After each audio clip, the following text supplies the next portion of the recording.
Okay, this is First in Pod after the start of a massive, gigantic, humongous Week 11. The Eagles beat the Commanders 26-18. I'm Andrew Fillipponi. Patrick Peterson has the night off. He's hanging out with very important people, playing in a very exclusive golf event. And so you've got me. My voice is better, so I can get through this one. You have our illustrious producer, Spencer Ray, who will, from time to time, give me the notes I need and some one-liners and stuff to get through this. We don't give Spencer enough love on this show. He is really the guy that keeps it all together, the brains behind this thing. He's done amazing things in this field, and it really is an honor to have him back still producing the show for the third year in a row. So we got to give Spencer some love. And we got to give the NFL schedule makers love for the symmetry of this weekend, things coming together where we have huge game Thursday night, early Sunday, late afternoon Sunday, and even the Sunday night game is pretty good, and we'll get into all that. Before I start to break this down, and with my voice being better, I do think I'll be able to get through this fine. I do have to urge you guys to subscribe, rate, review. The reason this podcast is still burning bright and still going is because of you out there subscribing and listening. The more people who do it, the bigger we can make this, the farther we can go with this. So please, if you're listening to this, subscribe too while you're at it, because that's what we get judged on. That's what we get graded on. And doesn't matter what platform you're on, wherever you get your podcast, do that. Okay, now that spiel is out of the way, I predicted on this podcast before the season started that the Eagles were going to be in the Super Bowl. I had Eagles and Texans, and right now we're taping on a Thursday night. I feel really good about one half of that prediction. Now, standing in the way of the Eagles would be the Lions, and we'll get to them as we go through every game here. That's what this podcast is all about, every game, every week. We'll do Detroit, and they're a massive, gigantic favorite this week against Jacksonville, as they should be. But the Eagles, the ebbs and flows and roller coaster ride of this season for them. During this 5-game winning streak, Jalen Hurts has been at his best, but they've done it beating cupcake teams. They did it beating the Giants. Now, I wouldn't say that Cincinnati is a complete joke. They're not. But T. Higgins was a late scratch in that game. And so the Bengals offense was not at 100%. We know what their defense is. Pathetic. So they've been gradually getting better, improving. They did it against suspect teams. Tonight, Washington, one of the great stories in the NFL, this was kind of a dud of a game, a boring game, until Philly opened things up in the second half. And they've got some things about them that I think make them a team that is on the very, very short list of championship contenders. Let's start with Barkley, because I think he's actually the juiciest of the ingredients that they have of a championship team. You know, we've seen two guys this year, Hall of Fame caliber talents, change teams, running backs that were allowed to leave by their franchises, teams that were not really winning teams because of their age and their price. Derrick Henry and Saquon Barkley. Barkley was more about price. Henry was more about age.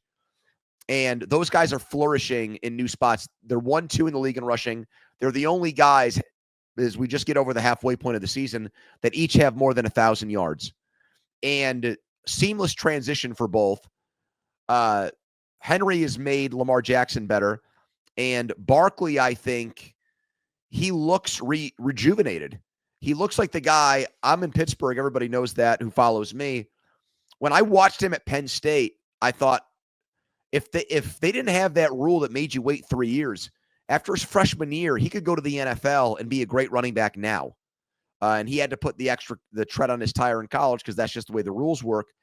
But he was a magnificent talent at 21, 22 years old, where he was already one of the best running backs in the world. And we're seeing that guy again. The offensive line highlighted even without Kelsey. They were ass kickers in the second half of this game. He takes a hole. You give him an inch, he takes a mile. This guy. We saw the backwards jump leapfrog play the other week. But it's more than just the sizzle of those plays. He is still a star. And so the Eagles got him. That's a credit to Howie Roseman. The other thing they did, and I think Nick Sirianni's a goof. I think he's brash when he really comes off as kind of a cocky jackass. Like when they were beating the Browns barely at home and he was giving it to fans there. And it's like, come on, man. They hate your guts right now and your team's underachieving. Keep your mouth shut. But he went out and he hired, whether it was forced on him and he just has to put up with it, or he made the decision. Either way, I don't care. Vic Fangio on this staff as their defensive coordinator, one of the biggest moves of the NFL season was getting him there. And it's taken some time, but this is an elite defense thanks to, I think, one of the best play callers on that side of the ball in the entire NFL. Jaden Daniels tonight only had 191 passing yards, but that defense did to Daniels exactly what the Steelers did last week. They bottled him up. He had 18 rushing yards. That's it. This guy's been a phenomenal dual threat quarterback. In both of their losses now during this mini losing streak, he's done nothing on the ground. He's taken these high-end players from Georgia that they kept drafting, most notably Jalen Carter in the middle, and those dudes are balling out. They're playing, Jalen Carter's playing like he's Aaron Donald right now. And they drafted new corners.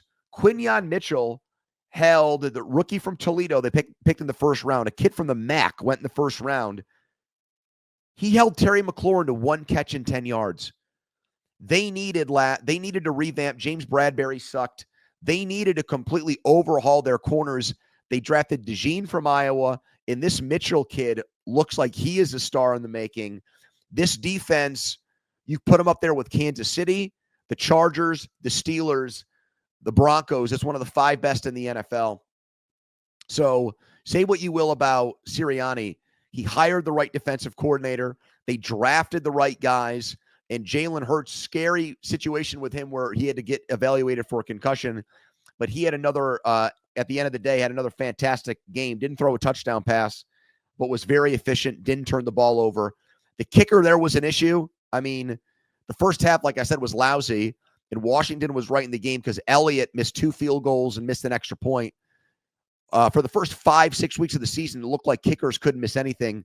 Now we're seeing some guys struggle. This guy was automatic last year, only missed 2 kicks. He missed 3 in this game tonight. And then as far as the Commanders go, look, their over-under in Vegas was 6.5. They've already gone over that. They've already exceeded expectations. So they lose to both Pennsylvania teams.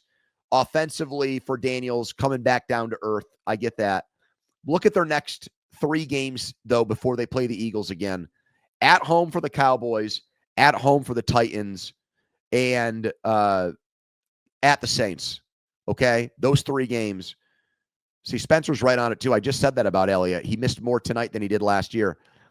The Commanders should win their next 3. And so if they do that, that gets them to 10-4. That pretty much makes them a lock in the NFC playoffs. So they're not an elite team. They're not a top 5 team or whatever. Fine. But I would not. Hey, Daniels tonight I thought looked a tick slow. Herb Street pointed that out. And on that 4th down play where they missed it, you could see the nerves getting to him. But overall, the guy's still been phenomenal. And I don't think Commanders fans are going to complain about what happened tonight because they're obviously ahead of schedule. And I still think this season can end the way that it did in RG3's rookie year, where they make the playoffs, not going to win the division, but they make the playoffs and something to build on. They think about it. They could win 10 or 11 games, and it's conceivable they're the 5 seed and they play at Atlanta in the first round, wildcard weekend. And given Kirk Cousins' playoff history, that would be a very winnable game, and they'd be playing with house money at that point anyways. All right, so that's Thursday Night Football. We're going to do every game of Week 11 right here on First and Pod. And, of course, the next game has to be the game that at 4:25 Eastern is nationally televised. Everybody will get this game on CBS. No regional coverage here. Chiefs and Bills, CBS crew, including the pregame show, going up to Buffalo for this one. The game of the year. Should Kansas City be an underdog? That's right. The Bills are a 2-point favorite in this game. Even though the Bills, you might say, they should be a favorite because even though Kansas City's 9-0, 4 of those wins have come on the last play of the game, like last week against Denver. And in the regular season, the Bills are 4-1 against the Chiefs. Sean McDermott versus Andy Reid, 4-1. So the game's in Buffalo, not in Kansas City. Last year, the Bills beat the Chiefs in the regular season. Favor the Bills. Right? Wrong. Buffalo should not be favored in this game.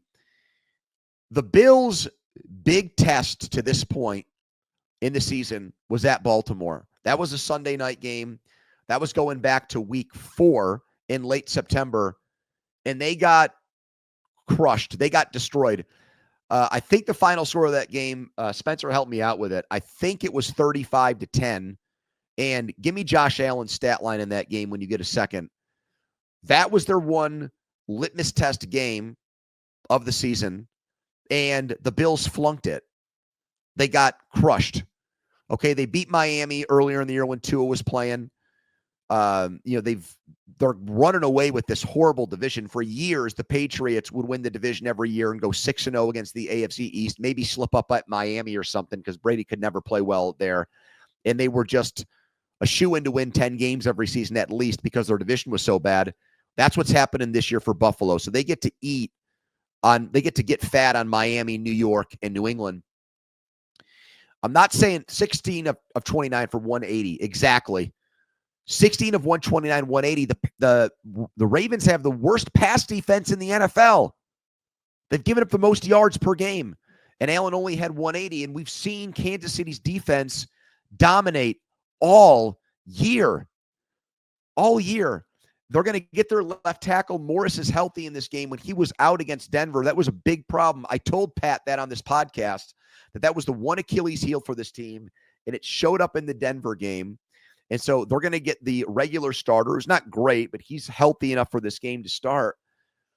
Buffalo, during this winning streak, beating the Colts and Joe Flacco, I'm just not impressed yet with the caliber of teams they've run through. Spencer, pull up their schedule for me when you get a second here, and I'll trust you.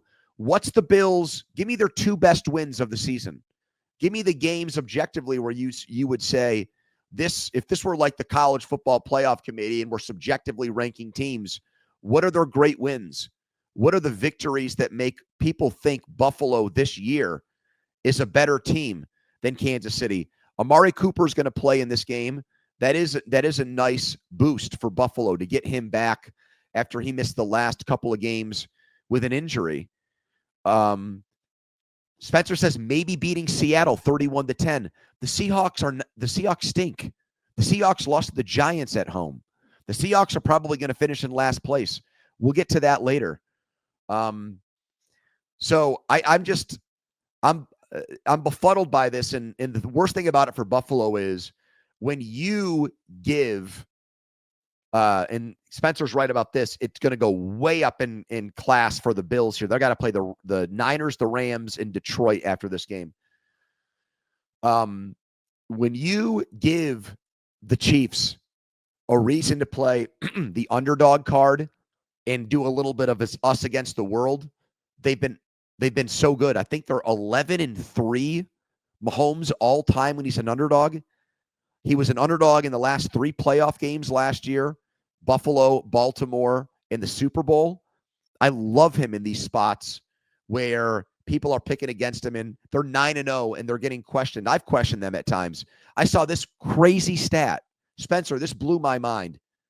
The Saints have led for more time in game. So add up the seconds and minutes where a team is in the lead. The Saints have led more this year than the Chiefs. That boggles the mind. The Saints have fired their head coach, for God's sakes. And so that's how you get to 9-0, winning all these razor-thin games. But no, I will be betting so much money on the Chiefs as an underdog, and they should be favored in that game. Not a big favorite, but a small one. Ravens and Steelers, there it is, 12-1-1 against the spread as an underdog as Mahomes. My God, that's the best bet in sports, period. Ravens and Steelers, I will be at this game. I'm super excited about it. Lamar Jackson, and this is why I say all the time, Lamar Jackson is overrated even though he has 2 MVPs. He has 1 win against the Steelers in his career. And the question here is, why is Pittsburgh his kryptonite? Because against the NFC, he's lost 1 time in his entire career as a starter. The guy dominates the other conference. And Pat and I surmised when we talked about this that it's because they don't see him very often. Well, the Steelers have only faced Lamar Jackson 4 times. Think about that. The guy has been in the league going back to 2018, and they've only played him 4 times when they meet twice a year. And his numbers in those games, 1-3 record, 4 touchdowns, 7 interceptions, 5 fumbles. He's been sacked 20 times. He doesn't have a rushing touchdown. His passer rating against the Steelers is 66. Bryce Young's passer rating this year is 66. The Steelers turn Lamar Jackson into Bryce Young. But here's the thing, and I'm not saying this because I have a reputation for being critical of Mike Tomlin. Okay, I think Mike Tomlin, since 2016, is an overrated coach, albeit having a great season this year with the switch to Russell Wilson and convincing Justin Fields. The Bears made that trade because Fields wanted to come here, going 4-2 with him, convincing Patrick Queen to leave Baltimore and sign for less than his market value here, the All-Pro inside linebacker who's in a revenge game. Tomlin's had a fantastic year. I think the reason why Lamar Jackson stinks against the Steelers is the same reason he stinks in the playoffs. I think it's nerves. I think that there are some guys, and maybe he'll get over it on Sunday, and once he gets the gorilla, the monkey off his back, the weight of the world on his back, he'll be a different player. That's possible. But I think he just puts too much pressure on himself in these games, and how it manifests is by trying to do too much, by trying to be the hero, by trying to be the guy. He makes critical mistakes. Last year in Pittsburgh, the one game he started against them, they had the game won. He threw an interception to Joey Porter Jr. in the end zone, a play that most high school quarterbacks would say, I either got to throw a better ball here or not even throw there when I have a lead late in the game, not even risk it. And we've seen him, the 5 fumbles. Some of them are just him slippery soap, the ball slipping out of his hands. We'll see here, because Lamar Jackson is bad at 3 things: winning in the playoffs, beating Kansas City, and beating his arch rival, the Pittsburgh Steelers. And I think it's because he gets in his own head. And I predict it's going to happen again in this game. Even though they are the best rushing team in the NFL, the Steelers do well against the run. Even though they're great, they've got the most dynamic offense in NFL history, where they're averaging 7 yards per play. Watch the Ravens struggle to score in this game. I think the Steelers are going to hold them under 20 points. And Pittsburgh's going to walk away with a win and a division lead. And that's just not me being a homer, damn it. That is me actually looking at the way Jackson has played against the Steelers over the years and thinking that that trend is not going to change in this game. All right, we got to pick up the pace, as Danny Parkins used to say on this podcast. And what do you know? It's the perfect segue to talk about his team, the Packers and Bears. Chicago fires Shane Waldron, the offensive coordinator. And there's a report out of ESPN Chicago that some of the veteran players on the team want Caleb Williams benched. What the frig is going on here? People have said about this issue that one play has changed the trajectory of their season. And that's true, but it's also false. There's 2 plays that did it. Everyone points to the Hail Mary. They brought it up again on the Thursday Night Football broadcast. The way things came crashing down on Chicago. If they don't give up that touchdown, they win the game 15-12, and they're off and running. Williams gets the better of Daniels in that 1 versus 2 matchup. It's a gigantic win, and they're one of the stories of the season in a positive way. They lose. The Tyreek Stevenson things happens where he's caught on tape or caught on a phone, getting into it with fans, all that. Yes, like that right there was a turning point. But so too was the decision in that game at the goal line to hand the ball off on a trick play to a backup center, a backup offensive lineman who fumbled the ball. And that getting too cute, that getting too smart, I think caused players in that locker room to revolt and rebel against the coach and the offensive coordinator. It is a much smaller, it is a light beer, great taste, less filling. It's almost like a light beer version of what happened in the Super Bowl with the Seahawks at the 1 yard line with Russ and not giving the ball to Marshawn Lynch. That caused those guys, many of them, to turn on Russell Wilson and Pete Carroll and the coaches there, thinking that they had a championship taken away from them. I'm saying light because obviously this is a game early in the season and not the Super Bowl, but I think it's the same concept. Like that goal line decision, when players saw that they were trying to do something that gave them the glory, the credit, and it was something so far outside the box, so dumb, and it's one of the plays that cost them the game. They get no points in that possession. I think it had everybody there starting to rethink their relationship with the coaches. There was a quote that Keenan Allen said, the offensive coordinator there, Waldron, was trying to be way too nice to people. All after the fact stuff, only things that come out after a guy get fired. I doubt he actually felt that way. He's just trying to come up with or make up reasons now to justify them doing this. The other thing about this decision to basically blow it up in Chicago that I find strange is if you had said to a lot of football fans, if we had polled football fans, just not people in Chicago, but NFL fans, and said, hey, the Bears have a rookie quarterback, Caleb Williams. They're going to be 4-5 halfway through the season. Is that a bad year? Are they having a bad season? Yes or no? Answer that question. I think most people would say no. They had higher expectations. I mean, Parkins picked him to, I think, go to the Super Bowl, or my buddy Nick Wright did. I don't know what the heck, what drug he was on that day he showed up to FS1 and said that. But I think their over-under was 8.5. So that's underachieving, but not grossly underachieving. They're not the friggin' Cowboys. So panic move there. I get it. I didn't think it was the right decision to bring back Eberflus anyways. It's incredible how one game and a couple of plays caused the players in that locker room and the fan base and the media there in Chicago to turn on them. And it is. The writing's on the wall. Eberflus is dead man walking. Bengals and Chargers. T. Higgins set to return for this game that was flexed in the Sunday Night Football. Are the Bengals ready to go on a playoff run? Spence, if you could, pop up their schedule for me, and let's go through it here for Cincinnati. Cincinnati has 6 one-score losses this year. They have been the antithesis of the Chiefs. The Chiefs have all the luck in these close games. The Bengals have no luck in close games. And look at the sweep, the 2-0 record the Ravens have against them as the biggest exhibit A for that. They should have won both of those games. They lost both. So Cincinnati, the way Burrow is playing, he's playing like an MVP. It's statistically his best season.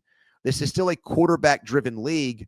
So when you see a guy playing like that, all right, like you can't count it out. And now he's going to get his second biggest weapon back to go with Chase, who leads the NFL right now in receiving yards, receptions, and receiving touchdowns. He's got like the triple crown at the moment. I think Cooper Kupp's the last guy to do that, and he won Offensive Player of the Year that season where the Rams beat the Bengals, ironically, in the Super Bowl. So here is the schedule for Cincy. Chargers on the road Sunday night. Then they host Pittsburgh. They go to Dallas. They go to Tennessee. They host Cleveland. They host Denver. And then they finish with Pittsburgh. So they still have both games left with the Steelers. Let me put it this way. That 4-game stretch, they're 4-6 right now. They've got to go 4-0 against Dallas, Tennessee, Cleveland, and Denver. You do that, you've got 8 wins. Sunday's game in the Steelers. If they go 2-1 in those games, they split with Pittsburgh and they beat LA on Sunday, that would get them to 10-7. If they go 1-2 against those teams, they go 9-8. I think 9-8 gets in. I think right now, as I look at the AFC playoff picture, you've got Bills, Steelers, and Ravens. There's 3. Texans 4, Chiefs 5, Chargers 6. That leaves 1 spot. People are throwing the Dolphins out there now. I think the Dolphins have too much ground to make up. They're going to play like a playoff team, but I don't think they're going to make up that gap. The Bengals, maybe the Colts, although they're making a quarterback change again. We'll get to that. And Denver. And we've seen Denver lose 2 in a row. They should have beat Kansas City. I thought last week, I told Pat this, they impressed me more in a loss than they have in some of their wins this year. But I honestly think if the Bengals can win, if they split these next 2 games, I think they're going to lose in LA. But if they beat the Steelers at home the following week, which I think is possible, that's actually after a bye. So they go this game, bye, and then the Steelers. I think they got to go 4-0 in those 4 games, and that seems doable. Cooper Rush, Tennessee blows, home against Jameis Winston in Cleveland, and then the home game against Denver in week 17. I think that game right there, I'm going to look way ahead. I think the winner of that game is going to end up being the last AFC wildcard team. So, yes, they can go on a run.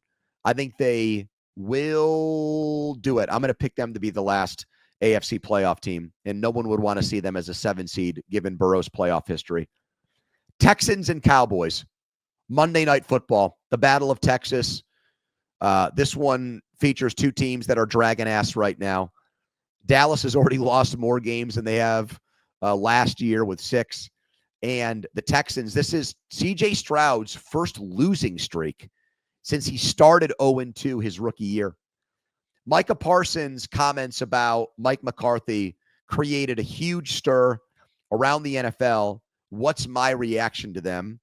I would have loved to have gotten Pat's take on this. If you missed it, you actually, you know what? You probably didn't. So I don't really think I need to quote Parsons here and get into all the details of what was said. You know what happened here when talking about their loss to Philadelphia and really having no empathy or sympathy, or really just kind of throwing Mike McCarthy's big ass under the bus there following that game, and then trying to circle back and cover his ass on his podcast. Which, let me just say this about Micah Parsons, and I've told Danny this when he was doing the podcast, and I don't know if I've mentioned it to Pat yet.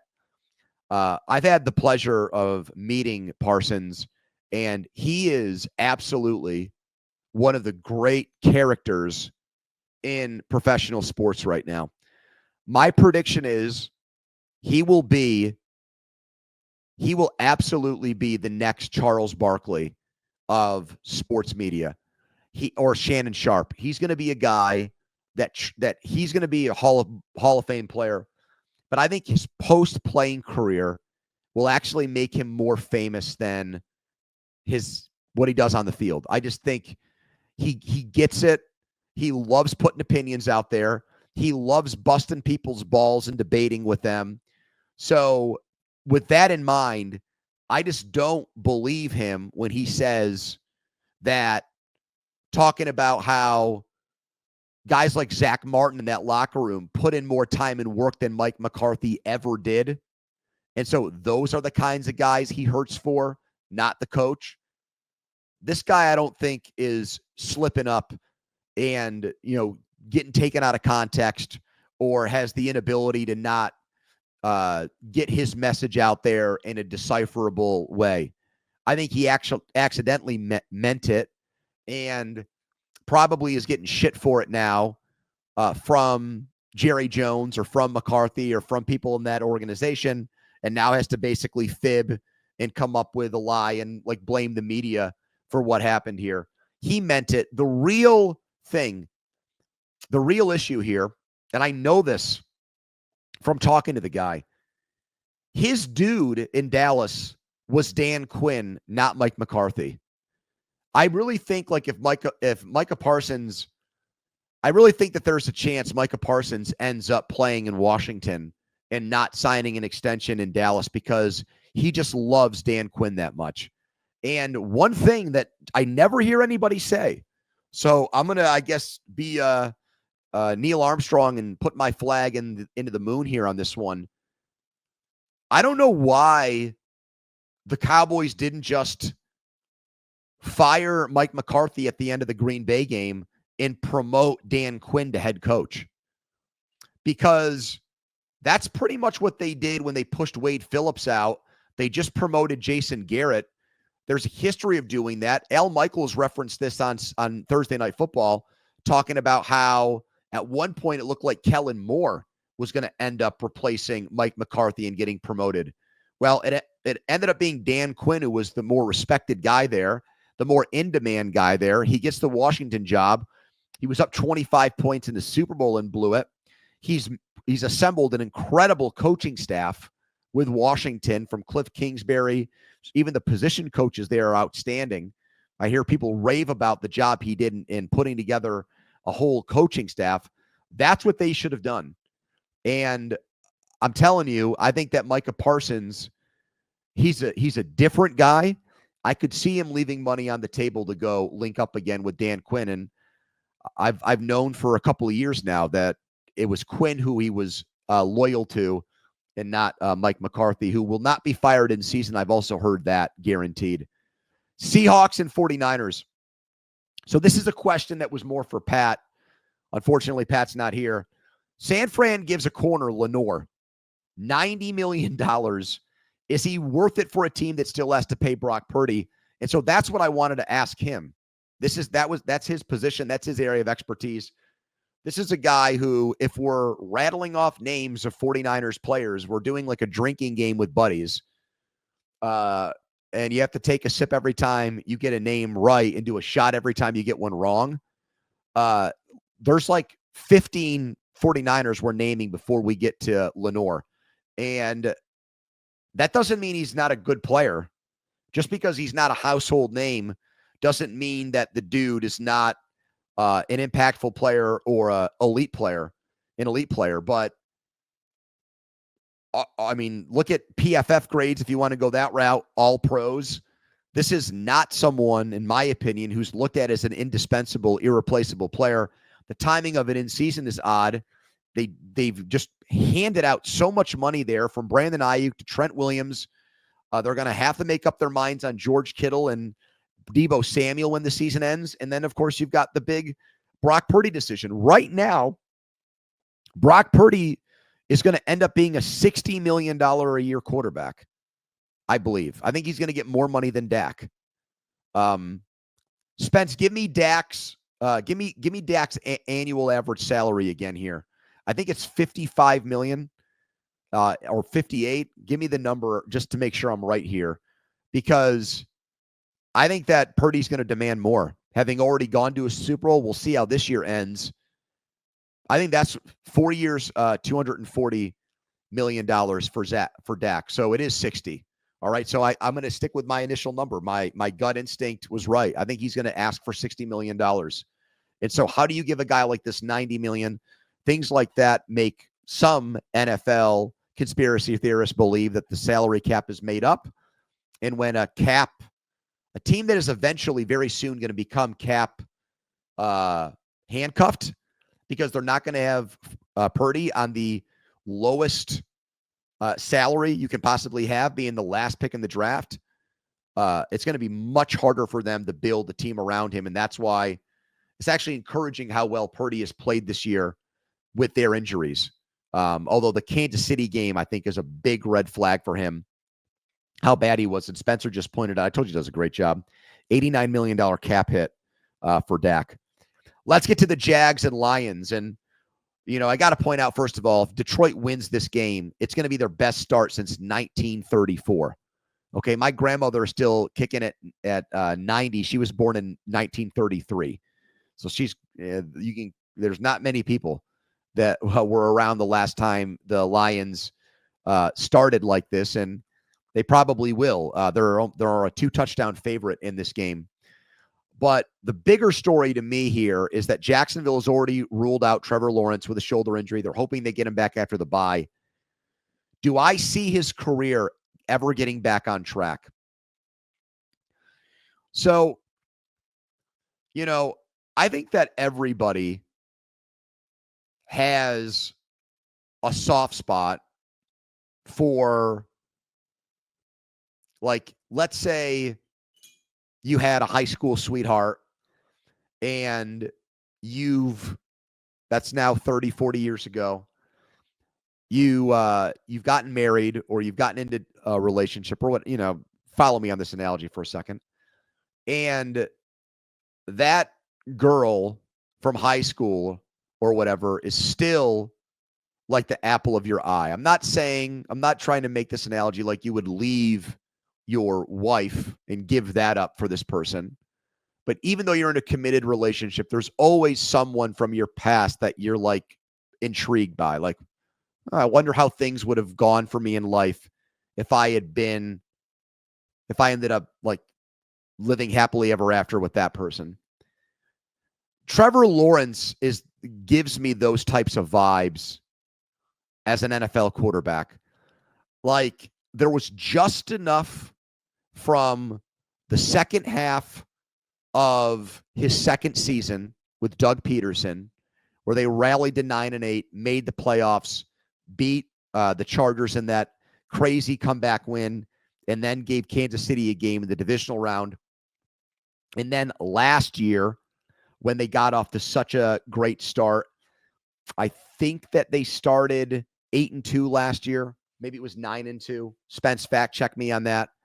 And it looked like Trevor Lawrence was like destined for big things. I mean, seriously, at this point last year, we were talking about Jacksonville as a team that could knock off Kansas City and win a Super Bowl. Since mid-November of last year, they've been, other than Carolina, probably the worst team in the NFL. Doug Peterson's overall record now is 62-61 as a head coach. He's led them to back-to-back winning seasons. He might get fired. He probably will get fired at the end of this year. So what I'm saying is that stretch, which actually was a lot like Jordan Love. Jordan Love, great in the second half of last year, and now, this year throwing too many interceptions, but still they were 8-3. Throwing a lot of interceptions, but still making plays. So you had like a full season of really good play from Lawrence. It was just half in one season and half in the other. He was good and given his pedigree being the number 1 overall pick. Just enough greatness in there where I think with a new coach, potentially better offensive line play, healthier running backs, it's very hard for me to give up on the guy. And I still think there's time for him to turn his career around and be a really good quarterback. I'm not going to throw in the towel. We've seen too many guys like Baker Mayfield now, like, have a resurgence. And I think that that's entirely possible for Trevor Lawrence. Although I can't say maybe it won't be with Jacksonville because he signed that extension there. Rams-Patriots, must win for the Rams after losing to the Dolphins on Monday Night Football. How would I rank the 4 NFC West teams' playoff chances? Okay, Arizona is off this week. I'm going to put them 1. Kyler Murray's only thrown 3 interceptions this year. I know Pat is so fired up for the way that this team has rallied here, winning 4 in a row. I believe them. We said on this podcast in the offseason, Danny and I said over and over again, Go over 7.5 wins on them. Go over 7.5 wins. We liked this team on paper, especially after the Marvin Harrison Jr. pick. So I liked them. Then I didn't like them. Now I like them again. They're 1 for me. San Francisco would be 2. I think San Fran's going to win 9 games, and that is going to be right on the borderline to make the playoffs in the NFC. They might get squeezed out for Green Bay because I think Minnesota's schedule is soft enough to get in. Then you've got Washington. So, you can't have all 4 of those teams. Washington, Minnesota, Green Bay, San Francisco. One of those teams is going to get left out. Then I would go the Rams, and then I would put Seattle last. The Rams should have traded Cooper Kupp. They got tricked into that with that mini winning streak of not throwing in the towel on that season. And when they end up 7-10 or 8-9, they're going to have regretted that move. So they need to, for that graphic that says in the hunt that now pops up on every NFL pregame show when the playoff picture pops up, they're going to be in that in the hunt category. They're never going to get out of it. I don't see them making the playoffs. Colts and Jets. Indy is going back to Anthony Richardson. What the F? Pat and I endorsed that move when Anthony Richardson needed to come out of a game because he was tired, and he started, I want to say, 2 of 15 or something like that in his last start.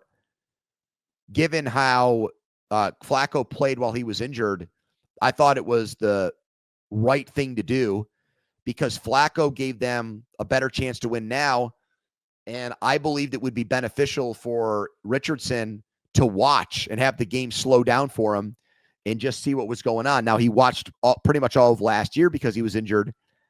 You just can't win in the NFL with a 44% passer. That's what Anthony Richardson is. Spencer, do me this favor.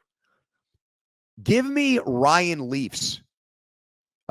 Give me the Ryan Leaf rookie year completion percentage, and let's see if it's better or worse than the 44% Anthony Richardson is doing right now. I like Ryan. Ryan's done a fantastic job of rehabilitating himself, turning his life around, does great work in the media now, breaking down football games.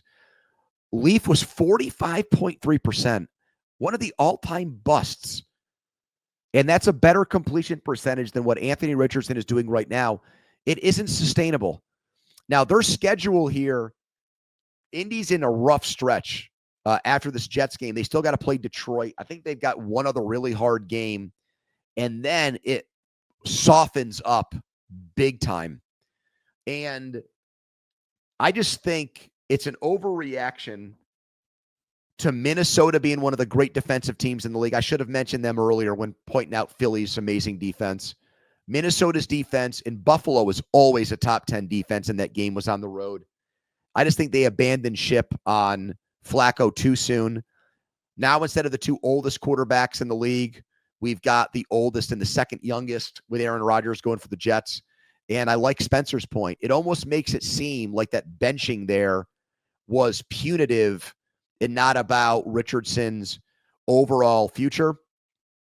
I think this is also a symptom of a team that is so poorly run because the owner there, Jim Irsay, gets involved in everything.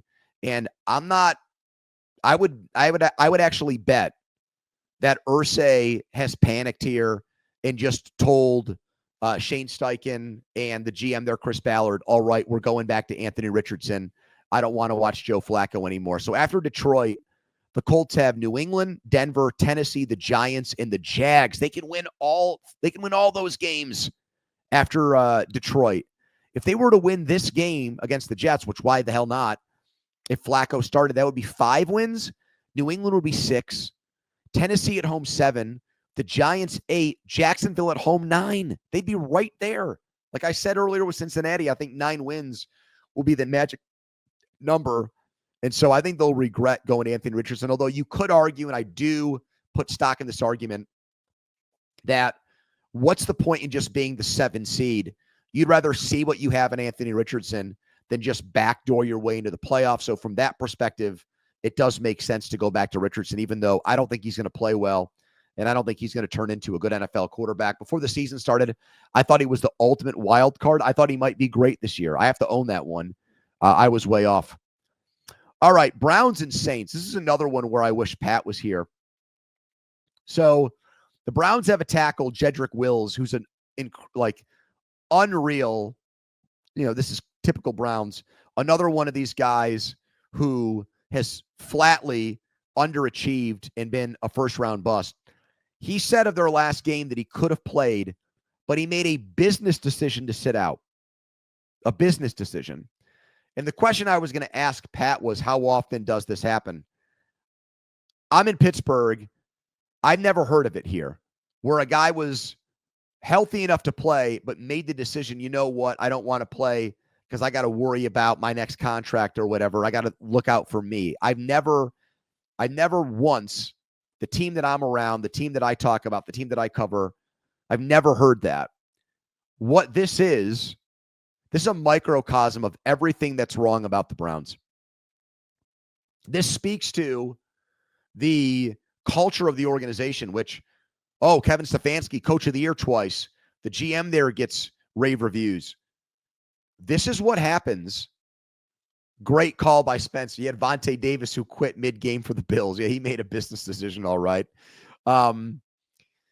This is what happens when your organization made the ultimate business decision. They courted Deshaun Watson. They sold their soul to Deshaun Watson. They gave him the most lucrative deal in NFL history at that point.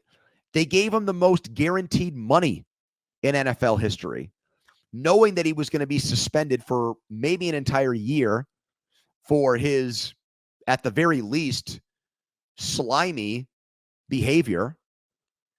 And they said, we'll do it anyways. And so when that's the tone your organization sets, I think the trickle-down effect is things like this. Amari Cooper is in my opinion, he was the anti-Brown. And so was Nick Chubb, by the way. That dude was all business. Business meaning like not dollars and cents. He's all football. And, his cryptic Instagram posts about getting out of there and feeling liberated by leaving the Browns. I mean, it got out that they were going to trade Cooper to San Fran for Ayuk, and then they had to mend that relationship. It's just, it's part and parcel with why this organization has been the drizzling you-know-whats since they came back to the league in 1999. And what really, I think, adds insult to their demise there this season and the bottom falling out with Deshaun Watson again this year is the fact that while things like this happen and they lose games, you have Baker Mayfield doing what he's doing in Tampa. And I know Tampa's losing right now and they're under 500, but Baker's close to leading the league in touch. He might still be leading the league in touchdown passes. Check that for me. Spence having a tremendous year. I mean, they've beaten Detroit and they were within a whisker of beating both San Francisco and Kansas City. And I think that they're either going to play spoiler or they're going to get hot and come back and win that NFC South in the second half of the season. Falcons and Broncos. Okay, so this is another question that was for Pat. The Broncos special teams coach resigned this week for health reasons, and I just wanted to know from him how big of a deal something like that is to lose a coach mid-season as far as the game planning and scheming for games and things like that. So since I don't want to BS an answer here, I will say of this game that it really is okay, so Baker is tied with Lamar Jackson and Burrow for touchdown passes. I should have known that off the top of my head. Thank you for giving me that stat, Spence. This is a game. It's AFC versus NFC. I would say the winner, you see those playoff probabilities where you can plug in, I don't know when ESPN is going to bring their playoff machine back. It's one of my favorite things. I play on that NFL playoff machine gadget for hours at a time. Some guys look at porn. I look at the NFL playoff machine. Some guys do both. I'm more of a playoff machine guy. But this is one of those games where I feel like the winner's playoff percentage, chance of making the playoffs is going to go up 20%, and the losers is going to go down 30%. I mean, And I know Atlanta's got that lead on Tampa that also takes into account the fact that they swept them in the regular season.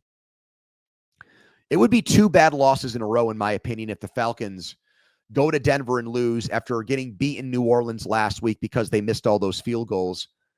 And for Denver, it'd be a 3-game losing streak, getting pummeled by Baltimore, having a field goal blocked against the Chiefs, and then losing to the Falcons. And that would be 3 losses to playoff caliber teams in a row. And they've already lost to the Steelers this year in week 2. So they would get put, I think, firmly in the pretender category if that were to happen. They've got to capitalize on the momentum of almost beating Kansas City and the confidence boost that should come with that. My opinion is that Atlanta will go there and win, but what gives Denver hope is their defense is outstanding, and we saw, I'll reference the Steelers again because it's a great defense, how bad Cousins looked against them in week 1.